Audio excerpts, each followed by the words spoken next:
Hello प्यारे बच्चों, मैं सुधा स्वागत करती हूँ आप सबका आपके अपने चैनल तैयारी ऑनलाइन में।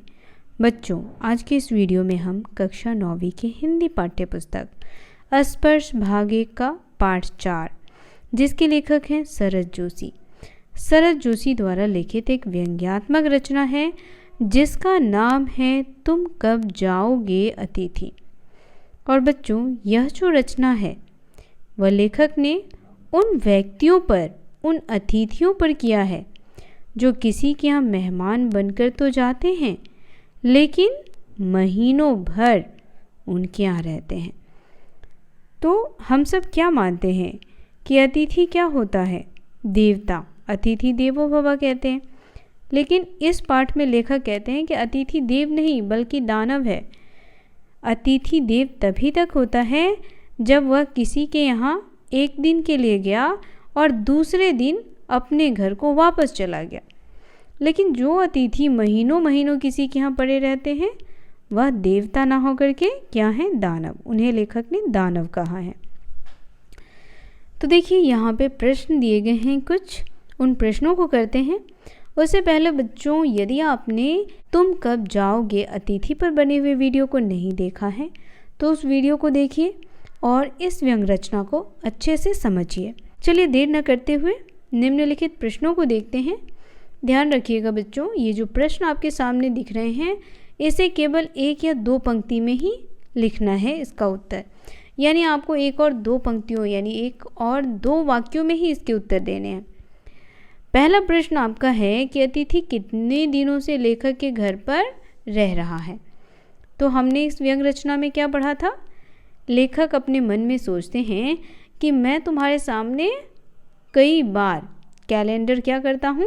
बदलता हूँ, लेकिन तुम्हारा ध्यान तो उधर जाता ही नहीं। तुम्हारे आतिथ्य का मेरे यहाँ चौथा दिन हो गया है। तो इसका उत्तर होगा अतिथि लेखक के घर 4 दिनों से रह रहा है और अब लेखक चाहते हैं कि अतिथि जो है वह 5वें दिन अपने घर को प्रस्थान करे। दूसरा प्रश्न बच्चों, कैलेंडर की तारीखें किस तरह फरफरा रही हैं? तो हमने इस रचना में पढ़ा है कि कैलेंडर की तारीखें जो हैं वह अपनी सीमा में नम्रता से फरफरा रही थी। उत्तर हो जाएगा कैलेंडर की तारीखें अपनी सीमा में अपनी नम्रता से फरफरा रही थी, यानी जो तारीख उस पे हो रहा था उस तारीख से वह क्या हो रही थी? उस तारीख को वह दिखा रही थी।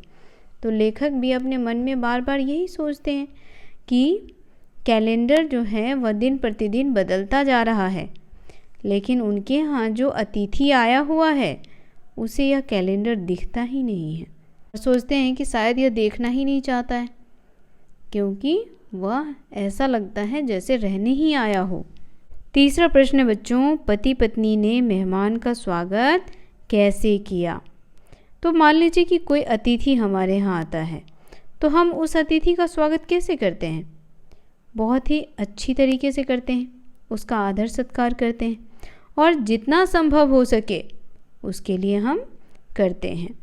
तो यहाँ लेखक और उनकी पत्नी ने मेहमान का स्वागत बहुत ही सम्मानपूर्वक किया।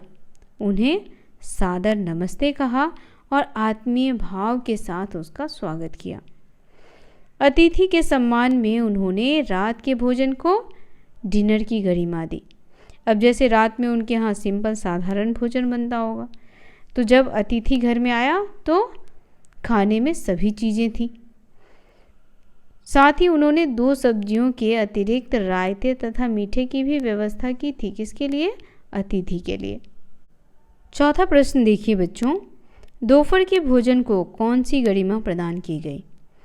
तो लेखक क्या कहते हैं कि अतिथि जब तुम हमारे यहाँ आए तो हमने दोपहर के भोजन को, जो हम दोपहर में भोजन करते हैं, तो दोपहर के भोजन को किस में बदल दिया? उन्होंने लंच में बदल दिया। किस में बदला बच्चों? लंच में। तो उत्तर सीधा सीधा हो जाएगा कि दोपहर के भोजन को लंच की गरिमा प्रदान की गई। तो लंच की गरिमा क्यों प्रदान की गई थी? क्योंकि जो अतिथि उनके यहाँ आए थे वह नहीं चाहते थे कि अतिथि के आतिथ्य में किसी भी प्रकार की कमी हो। इसीलिए उन्होंने रात के भोजन को डिनर में तब्दील कर दिया और दोपहर के भोजन को लंच में। 5वां प्रश्न है, तीसरे दिन सुबह अतिथि ने क्या कहा। अब देखिए, जब तीसरा दिन हुआ था तो अतिथि ने लेखक से कहा कि मेरे कुछ कपड़े हैं जो मुझे लॉन्ड्री में धुलवाने हैं, तो ऐसा करो कि तुम मेरे कुछ कपड़े जो हैं वह लॉन्ड्री में दे दो ताकि वह धुल जाएंगे। इससे लेखक को क्या लगता है कि अतिथि जो है वह अपना कपड़ा धुलवा के जल्द ही जाना चाहता है। तो लेखक बहुत प्रसन्न होते हैं और उसके कपड़े को धुलवाने के लिए कहाँ देने जाते हैं, लॉन्ड्री में। देखिए, इसका उत्तर लिखेंगे आप। तीसरे दिन सुबह अतिथि ने कहा कि वह अपने कपड़े धोबी को देना चाहता है। तो जब उसने ऐसा कहा तो लेखक ने उसके सारे कपड़े कहाँ दे आए, लॉन्ड्री में, ताकि उसका कपड़ा जल्दी धुल जाए और वह उनके घर से चला जाए। प्रश्न अभ्यास करने से पहले आप इस पर बने हुए वीडियो को अवश्य देखें, क्योंकि ये जो चैप्टर है बच्चों वो आपके एग्ज़ाम में आ रहा है। तो कोशिश करेंगे कि प्रश्न अभ्यास करने से पहले चैप्टर करें। प्रश्न संख्या 6 है, सत्कार की ऊष्मा समाप्त होने पर क्या हुआ। तो देखिए, जब आपके यहाँ अतिथि 1 दिन 2 दिन 3 दिन रहा, चलो ठीक है, लेकिन अतिथि अगर चौथे 5वें दिन भी वहीं टिका रहा तो धीरे धीरे क्या होता है, घर में लोग फिर से उसी तरीके से रहने और खाने पीने लग जाते हैं जैसे पहले रहते थे। तो लेखक कहते हैं कि जो गर्मजोशी से हमने तुम्हारा स्वागत किया था अतिथि, अब वह सब क्या हो गया है, वह सब जो है धीरे धीरे ठंडा होने लगा है। अब हम सब फिर से वैसे ही हो गए हैं जैसे पहले थे।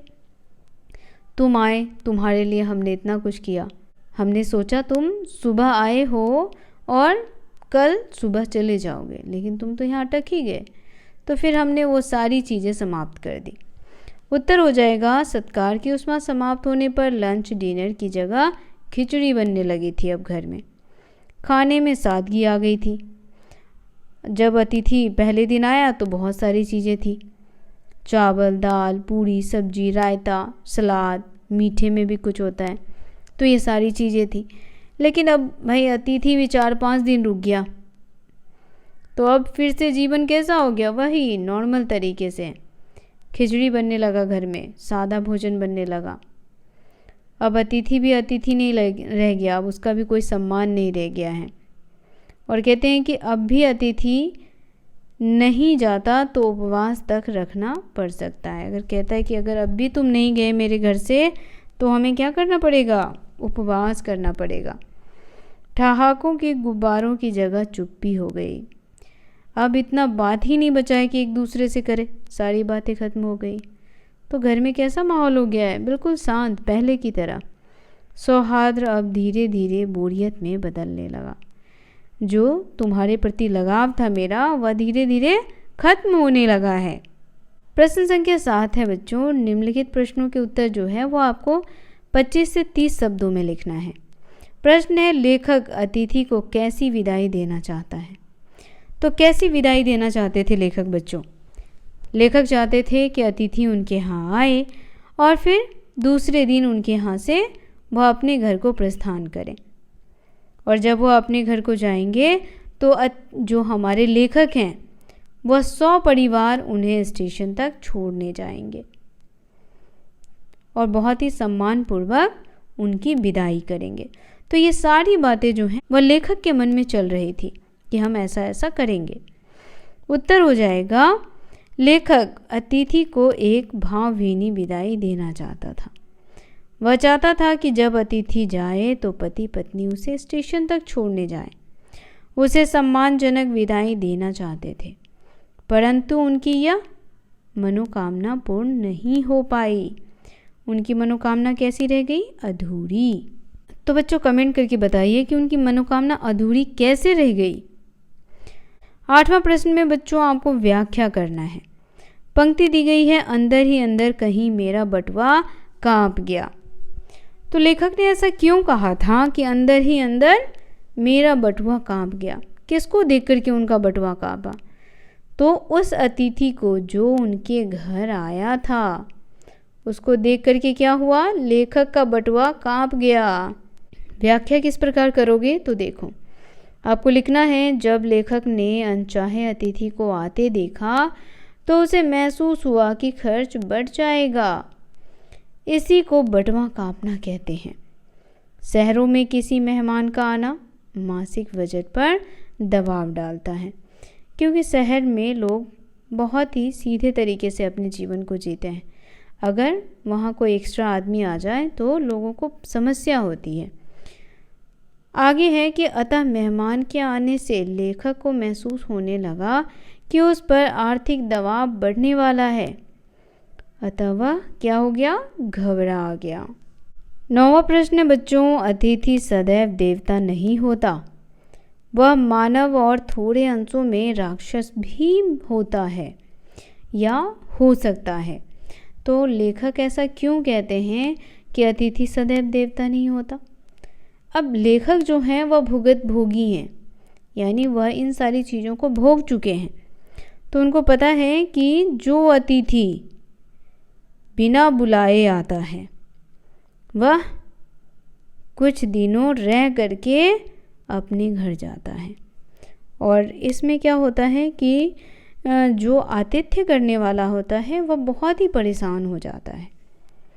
तो इसका उत्तर लिखेंगे बच्चों, अतिथि जब आता है तो देवता जैसा प्रतीत होता है। जैसे देवता आते हैं, हम उनका पूजा अर्चन करते हैं और फिर वो चले जाते हैं।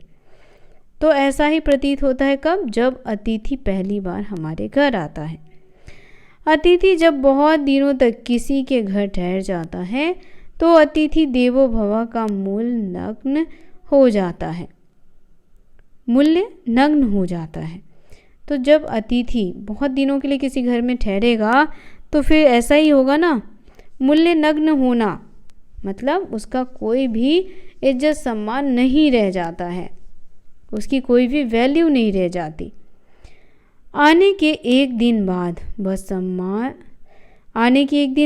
वह सामान्य हो जाता है, अर्थात इतना बुरा भी नहीं लगता। इसीलिए इसे मानव रूप में कहा है। और ज़्यादा दिन रह जाए तो राक्षस जैसा प्रतीत होता है, अर्थात ऐसे अतिथि का कोई सम्मान नहीं होता। कोई भी अतिथि अगर किसी के यहाँ जाता है तो उसे 1 या 2 दिन के लिए ही जाना चाहिए। अगर महीनों भर रहेगा तो क्या होगा बच्चों? उसका सम्मान नहीं होगा। 10वां प्रश्न है, लोग दूसरे के होम की स्वीटनेस को काटने ना दौड़े। स्वीटनेस यानी हैप्पीनेस, घर के अंदर जो खुशियां हैं। तो लेखक क्या कहते हैं कि कोई अतिथि जब घर में आता है तो लोग यही सोचते हैं कि 1-2 दिन में चला जाएगा, लेकिन जब अतिथि महीनों रहने लगता है तो लोगों के मन में यह ख्याल आता है कि कहीं इसके स्वीटनेस से हमारे घर में कोई समस्या ना आ जाए। अब देखिए बच्चों, उत्तर लिखेंगे। हर व्यक्ति अपने घर में सुख शांति बनाए रखना चाहता है, अपने घर को स्वीट होम बनाए रखना चाहता है, परंतु अनचाहा अतिथि आकर उसकी इस मिठास को खत्म कर देता है। असुविधाएं उत्पन्न हो जाती हैं, उनका आचरण दूसरों के जीवन को उथल पुथल कर देता है। यह दूसरों के घर की सरसता कम करने का कारण बन जाते हैं। लेखक इसी दबाव में कहता है कि किसी को अधिकार नहीं है कि वह किसी परिवार के खुशनुमा वातावरण को हानि पहुंचाए। ठीक है बच्चों, तो इस प्रकार से आपको आंसर लिखने हैं सभी प्रश्नों के। तो बच्चों, आज के इस वीडियो में हम इस अध्याय के 10 प्रश्नों को करेंगे। अगले वीडियो में हम और भी प्रश्नों को आपको बताएंगे। वीडियो पसंद आ रहा हो तो इसे लाइक करें और ज़्यादा से ज़्यादा अपने दोस्तों को शेयर करें। साथ ही बच्चों, हमारे चैनल को सब्सक्राइब कर लें ताकि इसी प्रकार की वीडियोस आपको मिलते रहें। मिलते हैं आपसे इसी अध्याय के अगले प्रश्न अभ्यास के साथ। तब तक के लिए आप सभी का धन्यवाद।